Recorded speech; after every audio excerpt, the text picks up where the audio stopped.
हाँ जी, हमारे पास ये टॉपिक है टेस्टिंग हाइपोथेसिस का। टेस्टिंग हाइपोथेसिस के साथ जो टर्म्स लिंक्ड होती हैं, एक तो होती है आपके पास एच नॉट। एच नॉट को हम कहते हैं null hypothesis.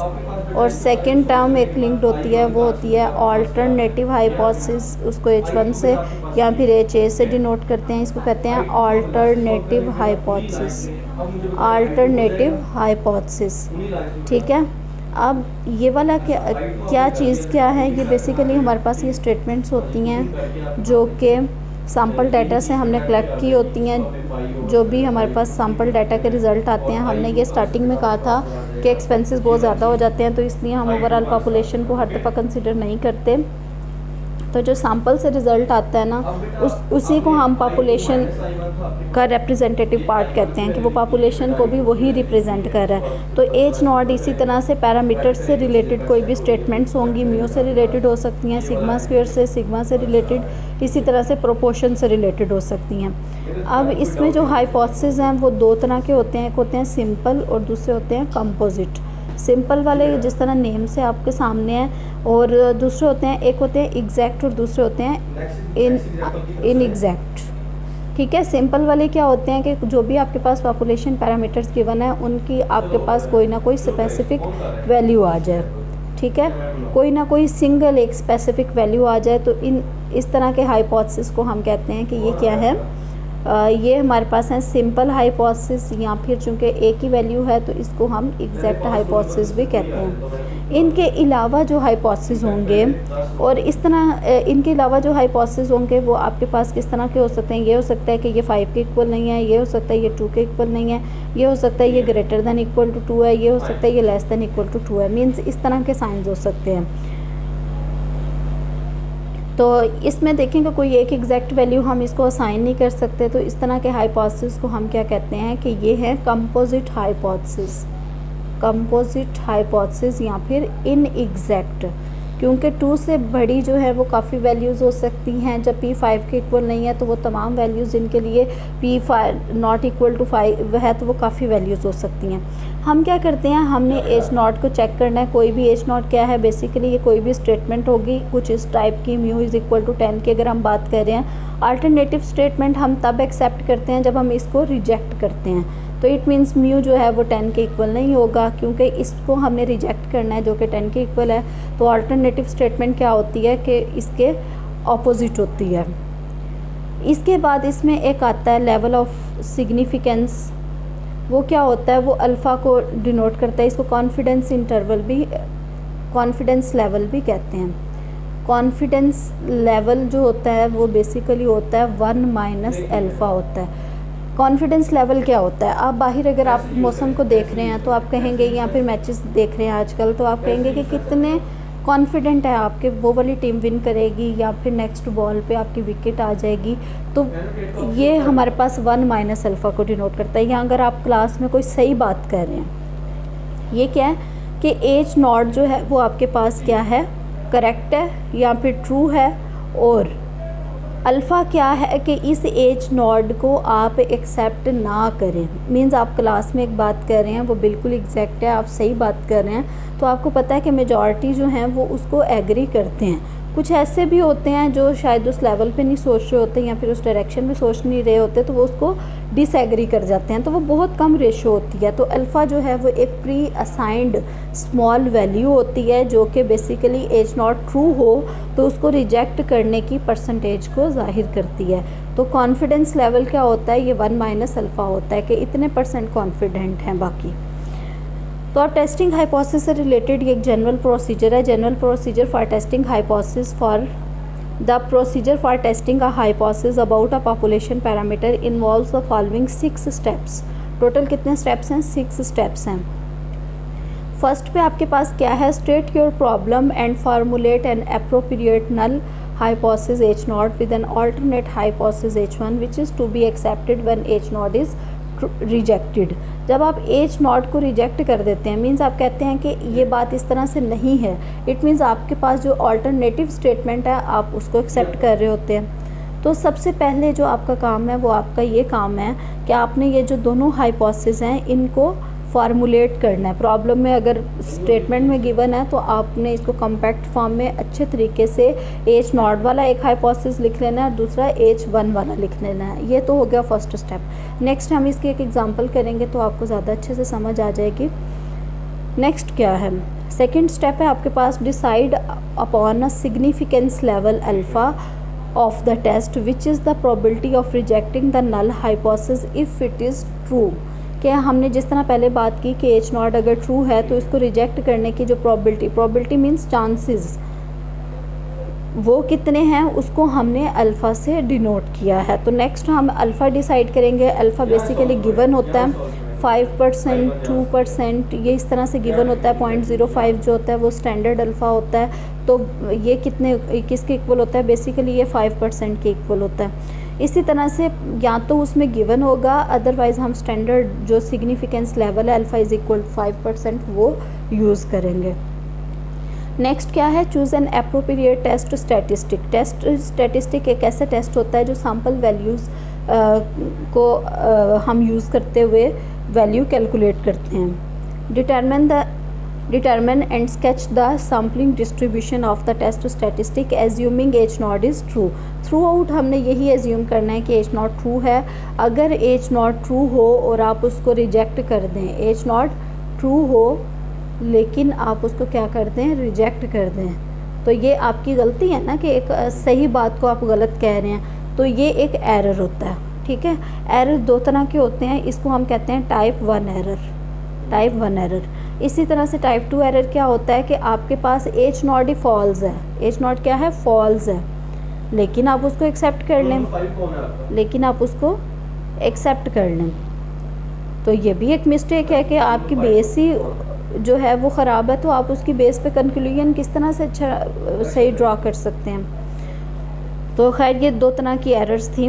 Choose an appropriate test statistic, हम कोई ना कोई फार्मूला यूज़ करेंगे यहाँ पे थर्ड स्टेप में। नेक्स्ट है fourth step, determine the rejection or critical region. ठीक है, इसके बाद हमने रिजेक्शन या फिर क्रिटिकल रीजन फाइंड आउट करना है in such a way that the probability of rejecting the null hypothesis H0 if it is true. Critical region में क्या होता है, basically rejection or critical region. Rejection region का दूसरा नाम क्या है, critical region. In such a way that the probability of rejecting the null hypothesis. Basically rejection का क्या मतलब है, रिजेक्शन रीजन वो होता है कि जब हम H0 को रिजेक्ट कर देते हैं या फिर एक्सेप्ट नहीं करते, ठीक है, जबकि वो ट्रू होता है, is equal to the significance level alpha. और अल्फ़ा की डेफिनेशन भी हमने यही की है। इट मीन्स ये जो रिजेक्शन रीजन और अल्फ़ा है ये सेम है और टाइप 1 एरर भी सेम है। The location of the critical region depends upon the form of H1। The significance level, जो सिग्निफिकेंस लेवल है जो कि अल्फ़ा था, the significance level will separate the acceptance region from the rejection region. Means जो alpha है वो उसके acceptance, एक तरफ एक्सेप्टेंस रीजन होगा और दूसरी तरफ क्या होगा, रिजेक्शन रीजन होगा। तो इन दोनों को सेपरेट करने वाली कोई ना कोई वैल्यू ज़रूर होगी जो इन दोनों को सेपरेट करेगी, तो वो दरमियान में हमने इसको क्या कह दिया, क्रिटिकल वैल्यू है। नेक्स्ट क्या है, compute the value of the test statistic for the. ऊपर तो हमने टेस्ट स्टैटिस्टिक सिंपली डिफाइन किया था, लेकिन इस 5वें स्टेप में आपने क्या करना है, from the sample data, sample data को यूज़ करते हुए आपने उस फार्मूले में रिप्लेस करना है, तो उसकी वैल्यू कैलकुलेट करनी है in order to decide whether to accept और reject the null hypothesis H0। उसके बाद 6th स्टेप क्या है, formulate the decision rule as below. आपने जो डिसीजन रूल बनाना है ना, रिजेक्शन या फिर एक्सेप्टेंस का, वो इस तरह से बनाना है। यहाँ से आपके पास टेस्ट स्टैटिस्टिक की वैल्यू आ गई है, ऊपर से आपके पास अल्फ़ा आ गया, सारा कुछ हो गया। अब नेक्स्ट क्या है, रिजेक्ट द नल हाइपोथेसिस। हमने क्या करना है, नल हाइपोथेसिस को रिजेक्ट कर देना है। मीन्स H0 को जो क्या करेंगे, रिजेक्ट करेंगे। कब, if the computed value of the test statistic, अगर आपके पास ये जो टेस्ट स्टैटिस्टिक की वैल्यू है, अगर तो जो टेस्ट स्टैटिस्टिक की वैल्यू है उस पे उसका और रिजेक्शन रीजन का क्या रिलेशन है कि हम नल हाइपोथेसिस को रिजेक्ट करेंगे if the computed value of the test statistic falls in the rejection region. मतलब आपके पास जो भी टेस्ट स्टैटिस्टिक लगाया अगर तो वो म्यू से रिलेटेड है तो आपने इसका जो बेसिक होता है वो जी होता है, तो जी सपोज आपके पास 2 आ गया, ठीक है। If the computed value of the test statistic falls in the rejection region, जबकि रिजेक्शन रीजन आपका क्या है, ग्रेटर देन 1 है, इट मीन्स ये 2 इसमें फॉल कर गया। जो रिजेक्शन या फिर एक्सेप्टेंस रीजन होता है ना, ये जी अल्फ़ा और जी माइनस अल्फ़ा हम कैलकुलेट करते हैं। ये नेक्स्ट हम टेबल्स भी यूज़ करते हैं, बेसिकली ये जी अल्फ़ा और जी माइनस अल्फ़ा, इस तरह से दो वैल्यूज़ कैलकुलेट करते हैं। इसी तरह से जी अल्फ़ा बाय 2 और जी माइनस अल्फ़ा बाय 2, ये वैल्यूज़ किस तरह से आती हैं, ये हम टेबल्स को यूज़ करते हुए कैलकुलेट करते हैं। ठीक है, ये नेक्स्ट हम एक दो क्वेश्चन करेंगे तो उसमें समझ आ जाएगी। बस बेसिक्स यही हैं कि स्टेप्स को अंडरस्टैंड करें। नेक्स्ट क्या है, अगर तो आपके टेस्ट स्टैटिस्टिक की जो वैल्यू है वो क्या है, वो रिजेक्शन रीजन में लाई करती है and conclude that H1 is true. इसका मतलब है जब आपके रिजेक्ट कर रहे हैं H0 को, तो दूसरी आपके पास सेकंड पॉसिबिलिटी यही है कि H1 को ट्रू कह दे। Accept the null hypothesis H0 otherwise, अगर ये कंडीशन नहीं है, जी जो है वो रिजेक्शन रीजन में लाई नहीं करती, तो वो डेफिनेटली वो एक्सेप्टेंस रीजन में लाई करेगी। When a hypothesis is rejected we can give a measure, जब हाइपोथेसिस रिजेक्ट होता है we can give a measure of the strength of the rejection by giving the P value. P value क्या होती है, basically ये smallest significance level होता है जिस पे हम नल हाइपोथेसिस को रिजेक्ट किया गया होता है। नेक्स्ट एक छोटी सी एग्जांपल देख लें, टेस्टिंग हाइपोथेसिस, ये ताकि इससे आपके जो स्टेप्स हैं वो रिवाइज हो जाएं। Testing hypothesis about mean of a normal population when sigma is known. Sigma क्या है आपके पास, स्टैंडर्ड डेविएशन है, स्टैंडर्ड डेविएशन है। आपने क्या करना है, आपने हाइपोथेसिस को टेस्ट करना है of a normal distribution when sigma is known. तो इसका क्या तरीका होगा, इसका प्रोसीजर, सबसे पहले हमारा मेन टारगेट यही है कि हमने हाइपोथेसिस को फार्मूलेट करना है। Suppose a random sample of size n is drawn from a normal population with mean having a specified value mu not. जो पॉपुलेशन से हमने सैंपल लिया है उसका मीन जो है पॉपुलेशन का म्यू नॉट है, and a known standard deviation, known था ना, दो केसेस है इसके, एक में नोन होता है एक में अननोन होता है, and a known standard deviation sigma. The sample area, the sample mean is given by x bar. आपको पता है एक्स बार जो है वो सैंपल मीन होता है, ये सैंपल मीन होता है, और म्यू जो होता है ये पॉपुलेशन मीन होता है। ठीक है, we wish to determine whether the sample accords with the hypothesis. हम क्या करना चाहते हैं कि ये जो आपने सैंपल वैल्यूज़ कैलकुलेट किए हैं, क्या ये पॉपुलेशन के साथ मैच कर रही हैं या नहीं कर रही।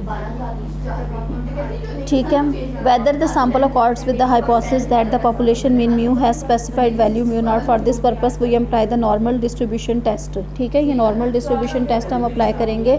आपको पता है इसमें हमने क्या चेंज किया है, पहले होता था Z is equal to X minus mu over sigma होता था। जब हम बात करते हैं ना सैंपल की, तो ये सिग्मा की जगह पे हम sigma over N square root use करते हैं, और यहाँ पे एक्स की जगह पे एक्स बार, म्यू की जगह पे म्यू नॉट यूज़ करते हैं। ठीक है, ये म्यू नॉट कहाँ से आएगा, ये हमारे पास हाइपोथेसिस में मेंशन होगा, वहाँ से हम यूज़ करेंगे। Formulate the null and alternate hypothesis about mu. सबसे पहले हमने ये वाले हाइपोथेसिस बनाने हैं, ये तो जनरल टेस्ट है। ठीक है, म्यू नॉट आपके पास कोई भी स्पेसिफिक वैल्यू हो सकती है, 2 हो सकती है, 5 हो सकती है, 7 हो सकती है, यहाँ पे म्यू नॉट ही यूज़ किया हुआ है। Formulate the null and alternate hypothesis about mu. Three possible forms are. H naught जो है वो ये हो सकता है कि आप यहाँ पे दोनों को इक्वल कह दें, कि आप कह दें म्यू इज़ इक्वल टू 2 है, तो H1 उसके ऑल्टरनेट होता है, इट मीन्स म्यू जो है वो 2 के इक्वल नहीं है, या फिर म्यू नॉट का है तो इसके इक्वल आ जाएगा। अगर आप H नॉट में कह देते हैं mu less than equal to 2 है, तो H1 में इसके ऑल्टरनेट आ जाएगा। ऑल्टरनेट इसमें क्या होता है कि ये म्यू जो है वो ग्रेटर देन 2 है। ठीक है, इसी तरह से ये वाले आपने इस तरह से फार्मूलेट कर लेने हैं। तीनों में से कोई भी सिचुएशन हो सकती है, ये आपके पास गिवन होगा। ठीक है, नेक्स्ट क्या है, decide on significance level alpha. अब हमने सिग्निफिकेंस लेवल अल्फ़ा के बारे में डिसाइड करना है। वो यहाँ तो 0.05 मैंने आपको पहले बताया कि ये स्टैंडर्ड यही होता है, या फिर 0.01। The test statistic in this case will be, ये हमने नॉर्मल डिस्ट्रीब्यूशन टेस्ट अप्लाई कर रहे हैं, तो z is equal to X bar minus mu naught over sigma over N square root under the null hypothesis. z has a standard normal distribution, ये null hypothesis में हमारे पास given था। छठा step क्या है, determine the rejection region which actually depends on the alternate hypothesis. Rejection region किस पे depend करता है आपका, अल्टरनेटिव हाइपोथेसिस पे। From the table of areas under the normal curve by finding areas exactly equal to alpha. The rejection region for H naught corresponding to different alternative hypotheses are given below. ये rejection region से related ये एक table है, इसमें हमने क्या किया, when the alternative hypothesis is, जब आपके पास अल्टरनेटिव हाइपोथेसिस है ना, उसमें अगर आपके पास H1 जो है वो mu is not equal to mu naught है, H1 में अगर ये इक्वल नहीं है तो फिर इसका मतलब है ये टू साइडेड है ना, H जो है ये ग्रेटर देन भी हो सकता है, लेस देन भी हो सकता है, तो ये टू साइडेड है, तो इसलिए इसको टू साइडेड साथ लिखा हुआ है। The rejection region will be, rejection region क्या होगा कि Z जो है वो क्या हो जाए, Z आपके पास आ जाए, Z आ जाए या तो minus Z over Z alpha by 2। Rejection region क्या होगा, देखें आपके पास ये एक वेरिएशन ये आपके पास गिवन है और Z की जो वैल्यू है वो यहाँ पे नेगेटिव है, यहाँ पे जो है वो सपोज़ आपका यहाँ पे आ गया, यहाँ पे जो वैल्यू है वो Z अल्फ़ा बाई 2 है, क्योंकि आपको पता है पॉजिटिव वैल्यूज़ यहाँ पे होती हैं, यहाँ पे माइनस अल्फ़ा बाई 2 है। अब हम इसको रिजेक्ट कब करेंगे, ठीक है, रिजेक्ट हम इसको कब करेंगे, जब या तो इससे बड़ा हो जाए, Z अल्फ़ा बाई 2 से बड़ा हो जाए, या फिर इससे छोटा हो जाए। यहाँ पे नेगेटिव वैल्यूज़ है ना, तो इट मीन्स इससे छोटा हो जाए, तो ये दोनों रीजन्स क्या होंगे, ये रिजेक्शन रीजन्स हैं, ये भी रिजेक्शन है और ये भी रिजेक्शन है, ठीक है। तो rejection regions will be Z less than minus Z कहाँ से आएगा आपके पास, ये जो फार्मूला गिवन है इस पे आप वैल्यूज़ जो हैं वो सब्सटीट्यूट करेंगे, एक्स बार की म्यू नॉट यहाँ से आ जाएगा और over sigma over N square root, यहाँ से अगर Z जो है वो इससे छोटा हो या फिर Z इससे बड़ा हो तो ये आपका रिजेक्शन रीजन आएगा। नेक्स्ट है, अगर आपके पास इस तरह का अल्टरनेट हाइपोथेसिस, रिजेक्शन रीजन किस पे बेस करते हैं, अल्टरनेट हाइपोथेसिस पे, तो H1 में अगर mu greater than mu naught हो, दो केसेस हैं ना, एक तो ये है कि वो इक्वल टू ना हो, दूसरा ये होगा कि वो ग्रेटर देन हो, तीसरा ये होगा वो लेस देन हो। ये जो है ये वन साइडेड इनको हम कहते हैं, और इस केस में जो रिजेक्शन रीजन होता है टू साइडेड में, यहाँ पे अल्फ़ा बाई 2 हाफ कर देते हैं, जबकि वन साइडेड में हम हाफ नहीं करते।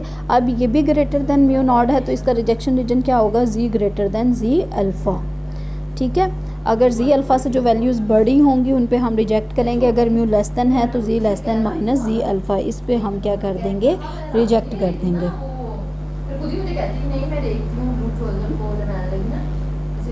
ठीक है। नेक्स्ट है हमारे पास, अच्छा नेक्स्ट इसी को मैं फर्दर कर रही हूँ। नेक्स्ट है आपके पास एक एग्जांपल से हम इसको देखते हैं, रिजेक्शन रीजन का आपको पता चल गया, एक्सेप्टेंस रीजन का पता चल गया। ये एक एग्जांपल देखें कि सपोज़ आपके पास क्या है, टेस्टिंग हाइपोथेसिस, यहाँ पे देखें अल्फ़ा अगर आपके पास क्या है 0.10 मतलब 1% लिया हुआ है, which under null hypothesis as a standard normal distribution, ये सारी वैल्यूज़ आपके पास गिवन होंगी, आपने सिंपली ये वाला एक्सप्रेशन कैलकुलेट करना है। यहाँ पे आपने अल्फ़ा लगाया तो अल्फ़ा जो है वो 10 है। The critical region for alpha is equal to 10 is, हमने कहा था अगर वो ग्रेटर देन म्यू नॉट हो तो क्रिटिकल रीजन क्या होगा, Z greater then Z alpha by 2 आएगा। Z अल्फ़ा बाई 2 कहाँ से आएगा, अल्फ़ा आपके पास गिवन है 0.10, इसको 2 से डिवाइड करना है, तो Z अल्फ़ा बाई 2, ये Z टेबल एक होता है स्टैट में, उसको यूज़ करते हुए ये वैल्यू आ जाएगी। टेबल के बारे में मैं आपको भेज दूँगी या सेंड कर दूँगी। We calculate the value of Z from the sample data. अब हमने क्या करना है, सैम्पल डाटा से Z की वैल्यू कैलकुलेट करनी है। आपने देखा Z की वैल्यू क्या आई है 1.29, जबकि आपके पास Z की वैल्यू क्रिटिकल रीजन के लिए क्या है, Z ग्रेटर देन 1.28 हो। Since our calculated value Z is equal to 1.29 falls in the critical region, greater than है ना, यहाँ पे 1.28 थी और Z जो है वो इससे बड़ा आया, इट मीन्स क्या है, so we reject our null hypothesis. H naught जो कि आपके पास था mu is equal to 31, we may conclude that there is evidence at the 10% level that sample does not come from the given population, मतलब ये भी हो सकता है कि आपका सैम्पल उस गिवन पॉपुलेशन से ही ना आए। नेक्स्ट ये एक और एग्जांपल हम करते हैं।